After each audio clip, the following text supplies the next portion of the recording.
Ladies and gentlemen, Liz Cheney's quest to impeach President Trump isn't working out well.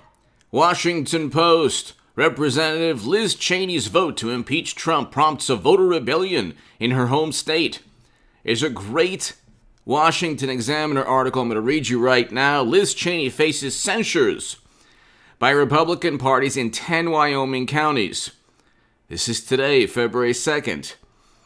Republican parties in nearly half of Wyoming's counties moved to censure their sole Congresswoman, Representative Liz Cheney, over her vote to impeach then-President Donald Trump. As of Sunday evening, county-level GOP groups in Carbon, Lincoln, Johnson, Crook, Sheridan, Sweetwater, Hot Springs, and other counties censored Cheney, according to account by the Casper Star Tribune. The censors in the 10 counties act as a rebuke. Cheney, who is the GOP conference chairwoman and number 3 Republican in the House, drew backlash from members in her own party for her decision to join 9 other Republican lawmakers in voting to send an impeachment article accusing Trump. Okay, so he would never have been accused in a court of law. In announcing her vote, she said, I've spoken about this. That's one of the reasons. Hit subscribe to this channel. It's one of the reasons to subscribe to this channel. Tell your friends. Go to hagoodman.com if you want to read my writing in The Hill, the Huffington Post Salon, the Jerusalem Post, the Roanoke Times, the Federalist, the Daily Caller. If you want to see my debates and if you want to support my voice long term, my Patreon is there and below in the pinned comment. Ladies and gentlemen, hit subscribe and get this segment going. One of the things nobody is talking about I might be the only person talking about this. They're not taking President Trump to a court of law. They're not leveling charges or indicting President Trump. Yet media is reporting on this event as if it is a fact that his words compelled people. He used the word peaceful. He's protected under the First Amendment. Political speech is protected. So it's unbelievable that basic logic debunks the absurd accusation. So Trump caused what took place. Well, they don't say that President Obama is directly responsible for the lives lost and the suffering and the mayhem and the chaos in Libya for the past decade. Nobody blames President Obama directly. Even though he has he's more directly responsible, he's more culpable for all the atrocities that have taken place in that country because of his failed NATO intervention. President Obama's foreign policy destroyed a country, led to a failed state. Libya was not a failed state before President Obama. It was after President Obama's tenure. So are you going to blame what took place directly upon the shoulders of one man, one Democratic president? Same with the Lincoln Project people. In the past 20 years, all the lives, hundreds of thousands of lives lost throughout the world from Bush, Cheney, and Rumsfeld's foreign policy. We have hundreds of thousands of traumatic brain injuries. 1 million of the 2.5 million Americans who served have been injured. How many lives have been ruined or altered forever? How many lives have been altered forever because of Bush, Cheney, and Rumsfeld's foreign policy? Is every consequence from destabilizing that region of the world to all of the different groups that were created because of the power vacuum, because of what happened after we went in? Everything here, the thousands of families who've lost loved ones in the United States of America. Is that all the fault of the Lincoln Project? The political operatives within the Democratic Party who pushed for Iraq and Afghanistan and Bush and Cheney and Rumsfeld's never-ending wars and counterinsurgency conflicts. See, they don't utilize the same logic against themselves that they level at Trump. It's just basic. If you utilize basic logic, okay, Trump is responsible 100%. So The Lincoln Project people, they bear responsibility for every negative consequence of Bush's foreign policy. That's not the way they think. But let's continue. In announcing her vote, she said of Trump that there has never been a greater betrayal by a president of the United States of his office and his oath to the Constitution. See, that's... There's never been a greater betrayal. First of all, that's nonsense. He had nothing to do with... those people who did what they did, unfortunately, that should never have happened. It was a tragedy, and it was just horrible. Those 5 people should be alive today. And that's the main thing. The loss of life is the main issue. But Trump didn't tell those people to commit those acts. They never correlate. Like, they'll never say $1 billion in $1 to $2 billion in property damage, 19 lives lost.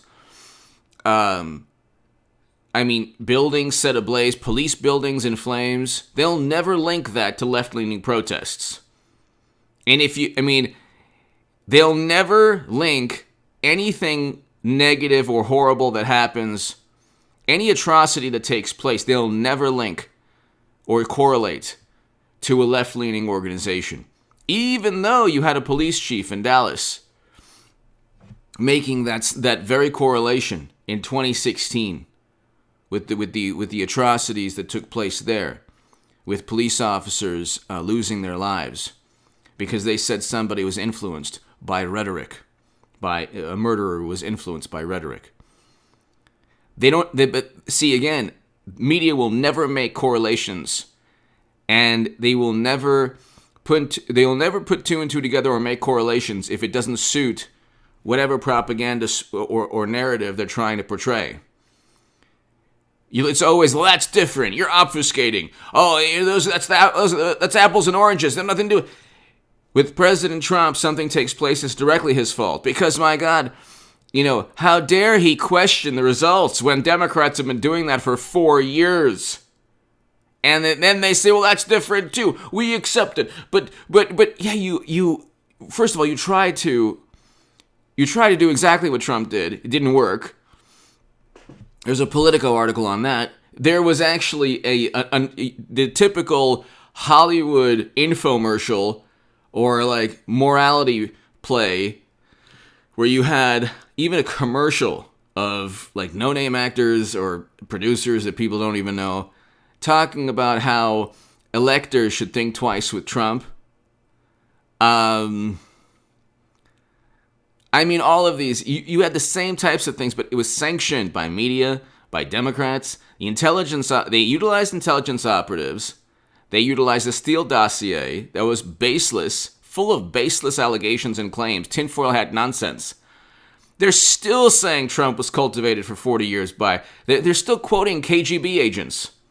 So it's like they're still accusing Trump of working with Russia, yet they're quoting former KGB agents. There's zero logic. It's just whatever they can get their hands on, however, like if they can throw mud at Trump, they'll do it. It doesn't matter. And it's interesting now, they don't have much to say. President Trump is keeping quiet. He's not on Twitter, thank God. That company's eventually going to tank. The fact that it's gone up a tiny bit in its stock price recently, you watch what takes place the next couple of years. Everybody, you have young people you have like millennials with like channels that, far surpass mine, that talk about social topics. Really great channels that are talking about, that have segments on how horrendous Twitter is. And and then the Forbes had to actually retract an article that it published, which it should have kept up, how literally stating that it was Twitter was the worst company of all time. So people know, like, that company is like a cauldron. That it's a cyber reality. It's this boiling pot of negative emotions and discontent, and it's not a place to... I told you 2 years ago, I don't have a Twitter account. Delete your Twitter account. But it's not a place where President Trump should be anymore. Thank God they banned him. It's actually the best thing for President Trump, the worst thing for Democrats, and the worst thing for Twitter. Now they have nothing to talk about. They've spent like 2 or 3 days on President Trump finding new lawyers. It's like, oh wow, big deal. Now they were talking about how he made a lot of money. Now they're talking about Liz Cheney and oh my God, and Liz Cheney and the, she stood up to Trump and it's too bad the Republicans don't, support her. It's like they're finally realizing that Trump controls the Republican Party. It's a populist political party that is against war. I voted for Trump in large primarily because he opposes the Lincoln Project. The Lincoln Project is the Bush, Cheney, and Rumsfeld people. You remember liberals when you opposed Bush? Oh, that's right. You did so only because he was a Republican. If he was a Democrat, you wouldn't have opposed him. So, but anyway, if you are a former lefty like myself who supports President Trump, or you're anyone out there who just doesn't want never-ending wars, then you vote for Trump. It's a moral imperative to have done so. That's what they don't get. These people you have and we can continue, but the Sweetwater County Republican Party said in a resolution condemning Cheney that she betrayed the trust of a very large majority of Wyomingites who voted overwhelmingly to re-elect her in November. So, because she voted in an anarchic proceeding against President Donald J. Trump, which was conducted in contravention of established principles of due process, a proceeding that provided no evidence for consideration, probative evidence for consideration, called no witness to testify under oath, permitted no questioning of accusers by the accused, Representative Liz Cheney stood in defiance of the quantifiable will of the substantial majority of Wyoming citizens and devalued the political influence of the state of Wyoming. The state of Wyoming is a beautiful state with beautiful, beautiful people. It's a conservative state. It's a Trump state. Most of the counties of this country, just like in 2016, are Trump counties. 30 states in 2016. But the counties are always dominated by Trump throughout the country. So it's like you have thousands upon thousands. I forgot the exact number. But even this election. Anyway.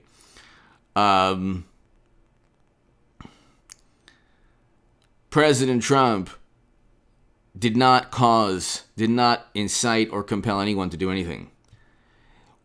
The absurd and vapid and just propaganda spin is that the arguments that he was making are so volatile and are so irresponsible. The arguments themselves, that they get Trump supporters or they got people just to lose perception of reality. And it was like this, the arguments that what he was trying to convey, that, oh my goodness, the Democrats, did this and that. What he was trying to convey, according to media, was so irresponsible that it led to this. They don't address Trump's arguments. They just say baseless claims, and that's it. They don't really address Trump's arguments. There needed to be a national dialogue and discussion. There wasn't. Josh Hawley and Ted Cruz should explain why they defended President Trump. They should explain. Rand Paul did. He did a brilliant job. And he should have simply said, hey, you spent 4 years. I mean, anybody who says, well, look at Trump, it makes baseless claims. They've been making baseless claims for 4 years. The Steele dossier, has there ever been any evidence that Facebook ads swung any votes? The Steele dossier of James Clapper's high confidence to moderate confidence assessment, there was no evidence. And if you want to, if they say, well, it was based on intelligence reports, yeah, the intelligence reports were high to moderate confidence. They weren't guarantees or they weren't based on certainty. They were based on a hunch. So, yeah, that's the same thing that Trump has as well. He has affidavits. He has a Peter Navarro report based on hunches. And if you want to say more evidence than that, fine. But based on the opinions of experts. So, or people who witnessed things. So, I mean, but the difference is, like I've been saying, investigations. The Democrats investigated their suspicion. Trump was never given the opportunity to investigate any suspicion he had about anything. Democrats were able to, with the help of Republicans, with Jeff Sessions, the worst attorney general ever, were able to investigate. And what Liz Cheney did is like, okay, her father's Dick Cheney. The Jeb Bush, George W. Bush, Ben Sasse, Mitt Romney, that world doesn't exist anymore. It exists only within the minds of Democrats who hope it comes back, who hope the Republicans turn into that so they can absolutely annihilate the Republican Party in 2024 and 2022. But it's not going to work out that way. In 2022, the primaries are going to show that the Trump Republicans will win. And President Trump will gain an even stronger foothold within the GOP, and hopefully you'll have a Republican Party that actually speaks with one voice and serves as an opposition. Now you have Liz Cheney and Ben Sasse and Mitt Romney. These people have this hilarious olive branch that they've given to the Democratic Party. And here, we don't like Trump. He's just so mean. You think MSNBC and CNN will remember the goodwill if Romney ever took control of the Republican Party? Romney would turn into Trump. They'd paint Romney orange, and they would say, "Oh my God, here's Trump number 2. Don't be deceived by his good and wholesome persona. He's just like Trump. In fact, he's a despot. He's more of a despot. He's more of a tyrant." They'll ramp. They have an emotional. They can ramp up the hysteria whenever they want to, and Democratic voters will believe anything. Look at what's taking place now with Medicare for All. They don't even. They have the presidency, House, and the Senate, and they still won't pass Medicare for All. And anyone who wants that vote to pass is a horrible human being. So anyway, give me your thoughts below. Hit subscribe right now. Liz Cheney tried and failed to condemn President Trump, and in the end, the citizens of Wyoming condemned her, and rightfully so. Give me your thoughts below. Thank you so very much.